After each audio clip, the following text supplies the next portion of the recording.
Now, if we don't like it, the Czechs are going to blame our cooking skills. Well, the easy way to solve that is just to add more poppy seeds. Okay.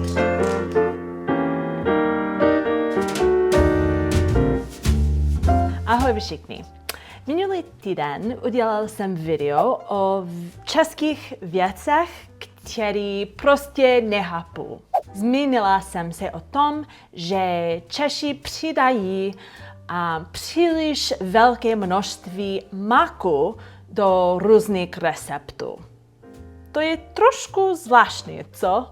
Podle mě mák nemá žádnou chuť.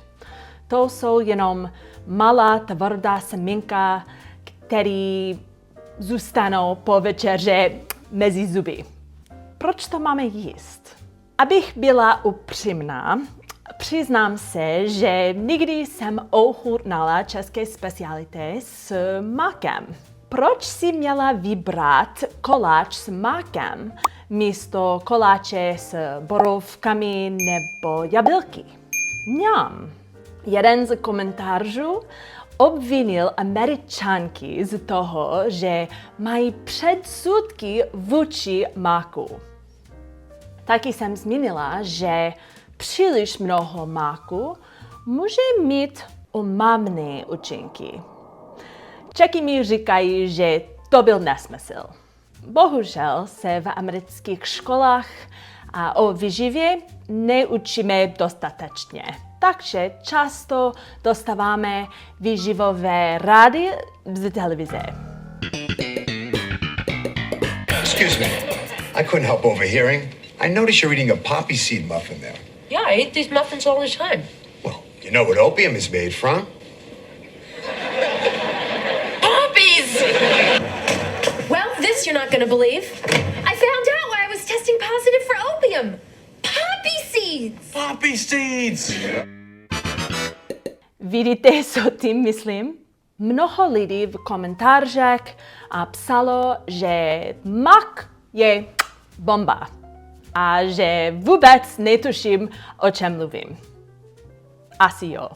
A pak jsem si přečetla další komentář a otevřelo mi to oči.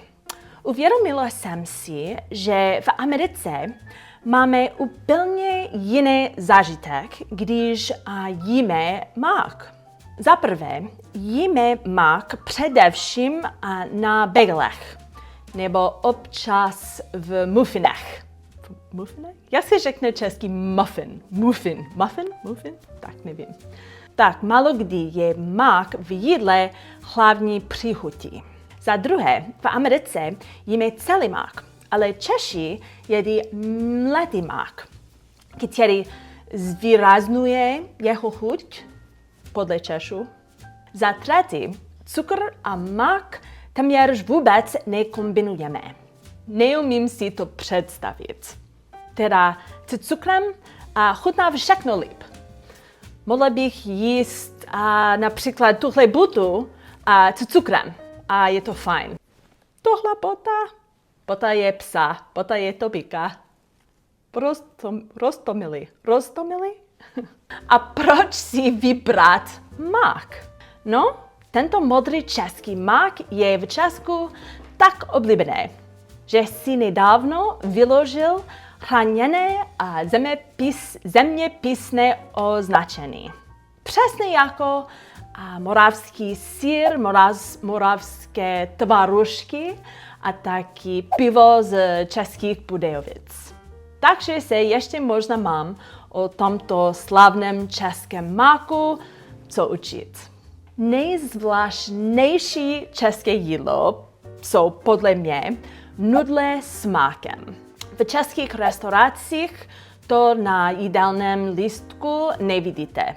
Mám pocit, že nudle s mákem vymysleli české děti, které nemají žádnou dospělí rodiče ani hůvu a mají jenom prázdnou kuchyni s 4 přísadami. Furt nechápu nudle s cukrem. No, Češi zase nechápou nejoblíbenější jídlo z Ameriky, například arašidové máslo. Tak, proto gusto žádný disputát. Přece jen nenatáčím video, abych si stěžovala, ale abych se naučila něco nového. Tak, jedeme dál. Hledala jsem ideální recept, ale všechny jsou stejné. Potřebujeme nudle a bočkový cukru, máslo a mák. Pro tip for the viewers at home, Genius. kettle boil your water first.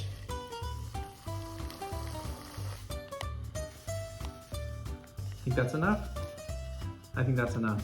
The key ingredient, and they're very soft.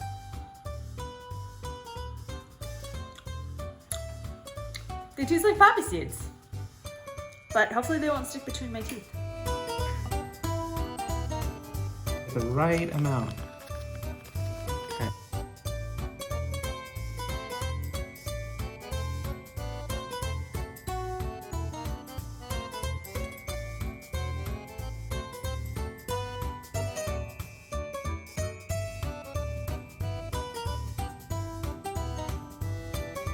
Okay. Okay.